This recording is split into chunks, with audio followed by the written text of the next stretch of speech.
Ziyakhala-ke guys, ziyakhala eJohannesburg CBD, imashi eyaseJohannesburg CBD. I will keep you posted in KZN, in Cape Town, all over the country. Kunje ziyaqala njengamanje, akukakenziwa lutho uma ubona kunje eJohannesburg. Uma kuyohlangana basaya kwi-meeting ground yabo, akuyenziwa lutho nje. Uma besahlangana besaqhamuka ey'ndaweni ey'hlukahlukene bayohlangana-ke manje. Ama-thousands and thousands of them saying abahambe. So stay tuned guys, more videos are coming. Thank you so much, continue to watch.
So iyanyuka-ke imashi isuka phansi e-CBD iyanyuka iyophelela e-Hillbrow Police Station. Guys, stay tuned for more videos.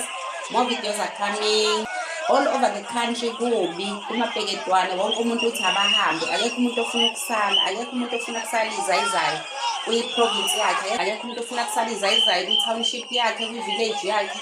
Wonke umuntu uthi abahambe. So nje guys, usuku lonke sibhizi sithi abahambe emgwaqeni, wherever you are. Uma ungaphumelelanga ukuthi uye emgwaqeni, on your phone spread the gospel, ithi abahambe. Tell your community ukuthi bengavumi ukuyuzwa yilabantu benze imali ngabo.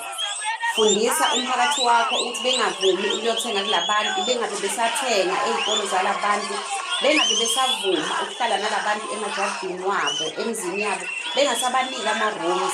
And iy'peyisi zonke la bekuthengisa khona laba bahambile zivalwe zonke. Ama-positions emsebenzini awathathwe onke, akungena ama-South Africans, avalwe. Noma bengathi bayazama ukubuya ngoba vele lo government izobabuyisa, vele izobavumela babuye. Bethi bayabuya bethola akho umsebenzi, akho opportunity for bona, yonke indawo ivalekile, bazohamba.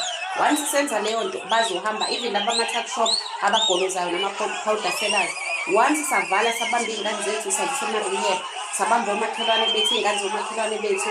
If wena ungenayo ekhaya, asilweni njengoba uphakela umthakathi enza evula ama-rehab ukuthi bakwazi ukuthi bebe right labantwana bebuyele esimeni. So nje guys, asilweleni izwe lethu.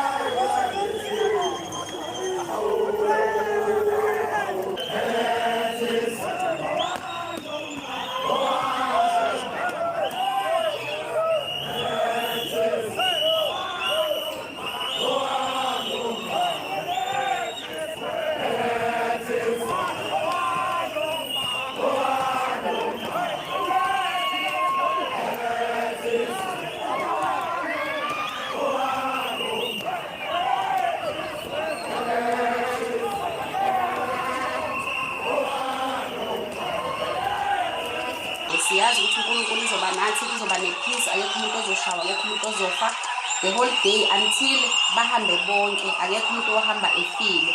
Sizombonisa ugovernment ukuthi whatever esiyishilo ukuthi izokwenzeka the way sisho ngakhona, because siyazi ukuthi vele basiqiphile bafuna ukuthi kufike. So nje siyabonga guys, siyabonga kakhulu.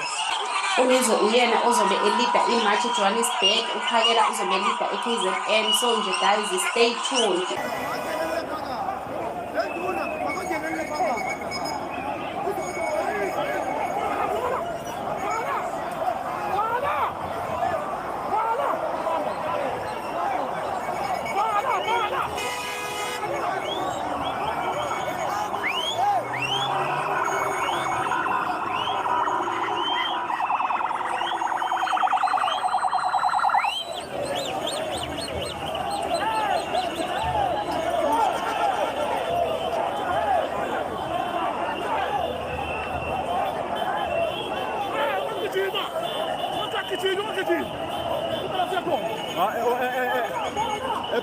Buti, basahlale phansi kuqala, everyone ahlale phansi bese nibeka umthetho.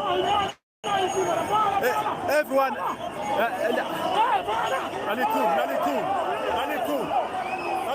nalikhulu.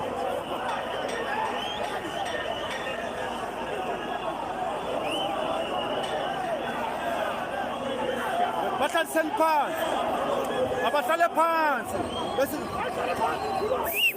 Hayihlale phansi, ibambe umthetho. Ibambe umthetho. Hayihlale phansi, ibambe umthetho. Hayihlale phansi, ibambe umthetho. Hayihlale phansi, ibambe umthetho. Hayihlale phansi, ibambe umthetho. Hayihlale phansi, ibambe umthetho. Hayihlale phansi, ibambe umthetho. Wait! Bahlale phansi, ibambe umthetho.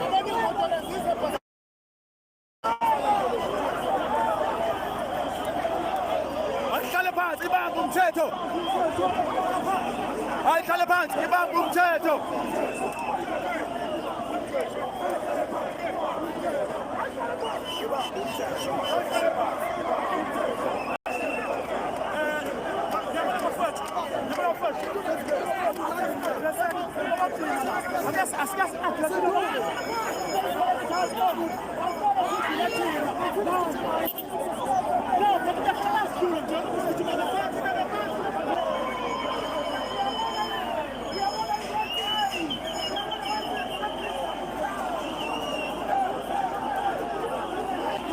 The situation is worse here.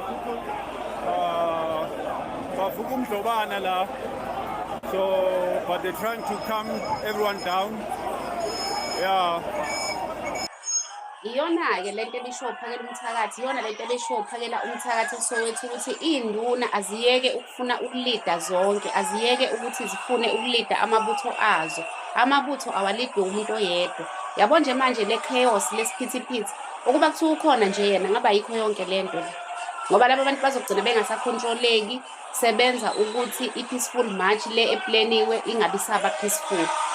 Ungizwe angazi noma uyahluleka yini ukuba-controla ngoba uyena vele okufanele ukuthi ngabe ucontrola, uyena olida amabutho namhlanje ngoba uphakela umthakathi ulide KZN. So manje ang-understand ukuthi le chaos noma idalwa yizona iy'nduna njengoba besho uphakela umthakathi ukuthi yibona abadala le chaos abenza ukuthi abantu bavele behlanye ngoba bavesane bonke befuna ngoba ihostela nehostela linenduna yalo elida iy'butho iy'nsizwa zalo. Manje bavele befuna ukuthi wonke umuntu uzothi awukwazi ukuthi ngathi abantu sebehlangene bebonke nonke nifuna ukulida umuntu nomuntu efuna ukulida lapho futhi iy'nsizwa. So nje ubukhona uphakela umthakathi bingeke ibe khona yonke le chaos, kodwa siyathemba ukuthi vele kuzogcina sekulungile, kuzoba right, bazokhumbula izinto abafundisa zona.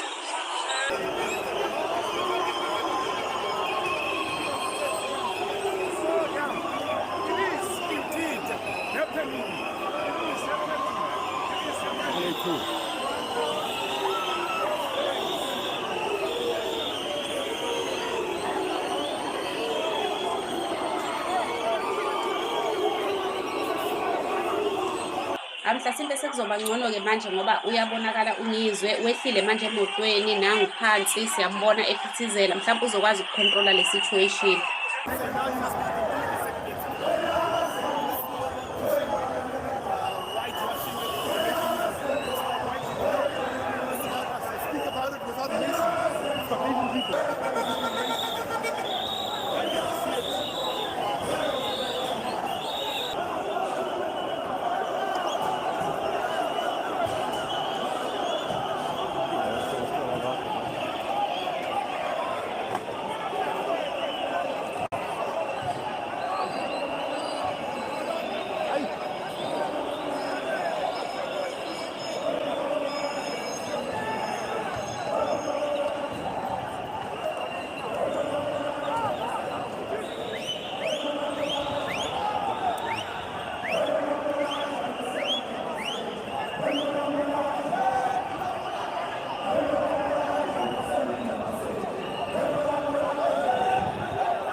Hey!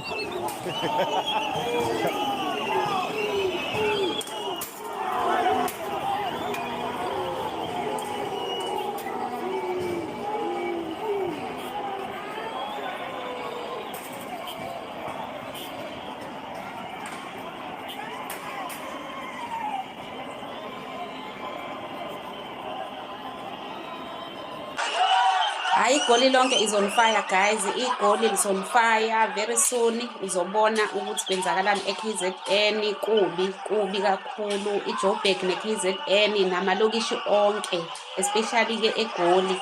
Amalokishi eGoli aphumile agcwele imigwaqo, akuposteki, awusazi nokuthi uzoqala kuphi uyeke ngaphi, awusazi nokuthi yiphi ozoqala ngayo ukunikhombisa ukuthi South Africa yonke is on fire today.